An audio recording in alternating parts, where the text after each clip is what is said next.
Assalamualaikum warahmatullahi wabarakatuh. Salam Pramuka. Oke, anak-anak, adik-adik semuanya, adik-adik Pramuka kelas 7. Pada Jumat kali ini kita akan belajar bersama dengan media daring, yaitu media YouTube. Jadi tolong disimak baik-baik. Pada kesempatan kali ini, kakak akan menjelaskan tentang sejarah pramuka dunia dan juga sejarah pramuka Indonesia. Oke, anak-anak, adik-adik semuanya, ada yang sudah tahu sejarah pramuka itu seperti apa? Maka dari itu, kita simak baik-baik ya.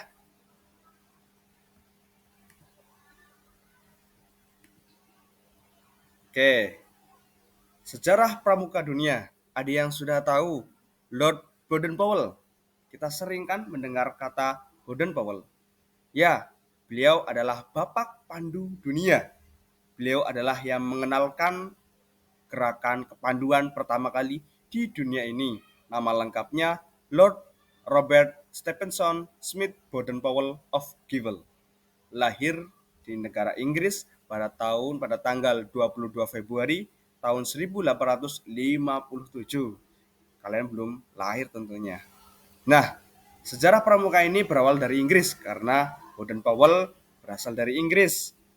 Sejarah ini berawal dari beliau menulis sebuah buku yang bernama atau berjudul Aids to Scouting.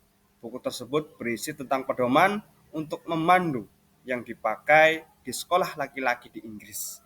Jadi pada waktu itu tentunya gender laki-laki masih diataskan dibandingkan gender perempuan. Tapi sekarang antara laki-laki dan perempuan sama derajatnya. Oke. Nah, selanjutnya tuh, siapa beliau ini? Beliau adalah Baden-Powell.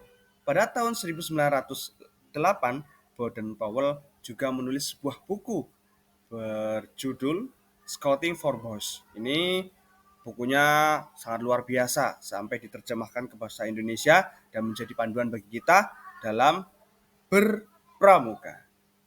Baden-Powell juga mendirikan sebuah organisasi kemaduan untuk laki-laki pada waktu itu yang disebut Boy Scout pada tahun 1908. Dan pada tahun 1912, Baden-Powell bersama adiknya bernama Agnes mendirikan gerakan kepanduan untuk perempuan yang diberi nama gerakannya itu Girl Guides. Organisasi tersebut dipimpin langsung oleh Agnes dan juga istri dari Baden-Powell.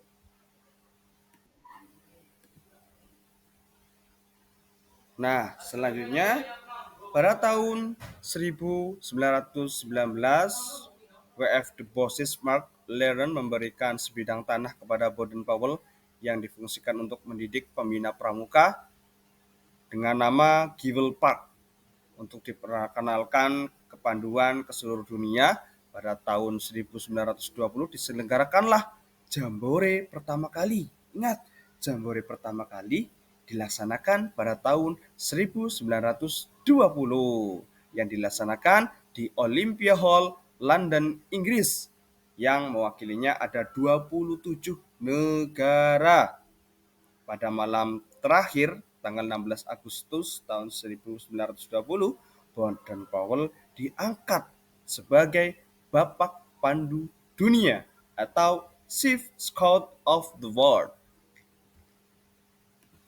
Itulah sejarah pramuka dunia. Diingat-ingat ya, dicatat bila ada materi yang penting seperti itu.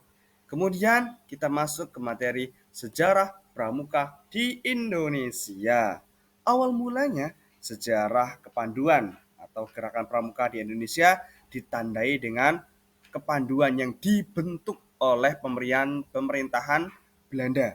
Jadi gerakan kepanduan di Indonesia itu berdiri sebelum Indonesia merdeka. Ternyata sudah dibentuk oleh orang-orang Belanda dikenal dengan nama Netherlands Pathfinder Organization atau NPO pada tahun 1912. yang kemudian berubah menjadi NIPV, Netherlands Indies Padvinder Vereniging, atau Persatuan Pandu-Pandu Hindia Belanda di tahun 1916. Nah, pada tahun 1916, Mangkunegara VII membentuk organisasi kepanduan Indonesia yang pertama bernama Javens Penfinder Organization atau disingkat GPO. Dengan lahirnya GPO, kemudian muncul gerakan-gerakan kepanduan yang lainnya seperti Hizbul Waton pada tahun 1918, Jong Java Pathfinders, kemudian ada juga National Indonesian Pathfinders, kemudian ada juga Nationale Pathfinders, ada juga Pandu Pemuda Sumatera, dan masih banyak lagi tentunya. Jadi dari gerakan yang dibentuk oleh Mangkunagara itu muncul gerakan-gerakan pemuda di beberapa wilayah Indonesia. Kemudian semakin banyaknya organisasi kepanduan sehingga membuat pemerintahan dari Belanda melarang adanya istilah Pathfinder, sehingga Kiai Haji Agus Salim mengubah nama Pathfinder yang biasa digunakan dalam kegiatan gerakan kepanduan dengan Pandu atau Kepanduan untuk nama organisasi pramuka di Indonesia. Setelah deklarasi Sumpah Pemuda, kegiatan pramuka semakin diminati dengan ditandai berdirinya Pandu Pemuda Sumatera pada tahun 1930. Muncul juga persaudaraan antar Pandu Indonesia pada tahun 1931. Kemudian ada juga Badan Pusat Persaudaraan Kepanduan Indonesia atau BPPKI. BPPKI melakukan kegiatan perkemahan kepanduan Indonesia yang dikenal dengan Perkino. Perkemahan itulah yang menjadi cikal bakal berdirinya kegiatan Jambore hingga sampai saat ini. Jadi cikal bakal dari Jambore itu berasal dari gerakan perkemahan yang dibentuk diadakan oleh BPPKI. Apa tuh BPPKI? BPPKI adalah Badan Pusat Persaudaraan Kepanduan Indonesia, membuat sebuah acara yang namanya Perkemahan Kepanduan Indonesia Umum. Ya, tuh. Kemudian pada saat penjajahan Belanda, kegiatan atau unsur-unsur kepramukaan di Indonesia dilarang keras karena bisa memunculkan sebuah gerakan yang bisa menyerang pemerintahan Jepang sehingga dilarang oleh pemerintahan. Jepang menganggap kegiatan pramuka di Indonesia dapat memicu persatuan dan kesatuan Indonesia sehingga dihentikan. Kemudian setelah proklamasi kemerdekaan Indonesia, terbentuklah Pandu Rakyat Indonesia di Solo pada tanggal 28 Desember 1945 sebagai tempat untuk menyatukan pramuka di seluruh Indonesia. Karena banyaknya organisasi justru menimbulkan kelemahan, maka dari itu dibentuklah Persatuan Kepaduan Indonesia Perkindo. Kendala lain masih terjadi karena kurangnya kekompakan antar anggota yang tergabung di dalam Perkendo. Pada tahun 1961, kepanduan di Indonesia yang terpecah menjadi 100 organisasi terhimpun dalam 3 federasi. Ikatan Pandu Indonesia berdiri tanggal 13 September 1951, Persatuan Pandu Indonesia atau Poppindo berdiri tahun 1954, dan Persatuan Kepanduan Putri Indonesia. Wow, ya. Ternyata sejarah kepanduan di Indonesia sangat luar biasa. Hingga diputuskan melalui Kepres RI atau Keputusan Presiden Republik Indonesia tahun nomor 238 tahun 1961 tentang Gerakan Pramuka pada tanggal 20 Mei 1961 ditandatangani oleh pejabat sementara Presiden Republik Indonesia yaitu Insinyur Haji Juanda pada tanggal 14 Agustus 1961 ditetapkan sebagai hari lahirnya Gerakan Pramuka yang peringati hingga saat ini. Masih ingat peringatan Hari Pramuka keberapa? Ke-62. Seperti itu. Lahirnya Gerakan Pramuka. Maka dari itu setiap tanggal 14 Agustus menjadi perayaan hari ulang tahun Gerakan Pramuka. Oke?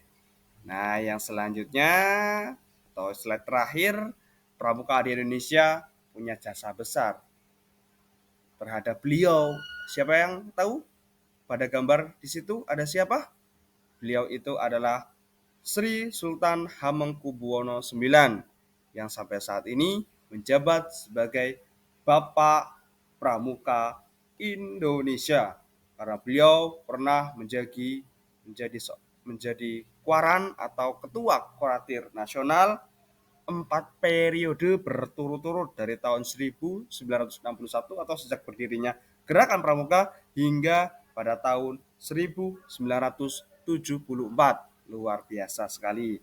Itulah sejarah pramuka di dunia maupun sejarah pramuka Indonesia. Kita sebagai generasi penerus bangsa harus bangga punya pramuka, punya sejarah, dan ingat harus mengingat-ingat yang namanya sejarah. Kita Indonesia bisa besar karena kita selalu mengingat sejarah besar perjuangan para pemuda hingga bisa memerdekakan Indonesia. Sampai sekarang bisa kita rasakan begitu nyaman damainya Indonesia. Cukup sekian materi kali ini ya. Jangan lupa dicatat bagian-bagian pentingnya. Sampai jumpa di pertemuan berikutnya. Assalamualaikum warahmatullahi wabarakatuh. Salam Pramuka.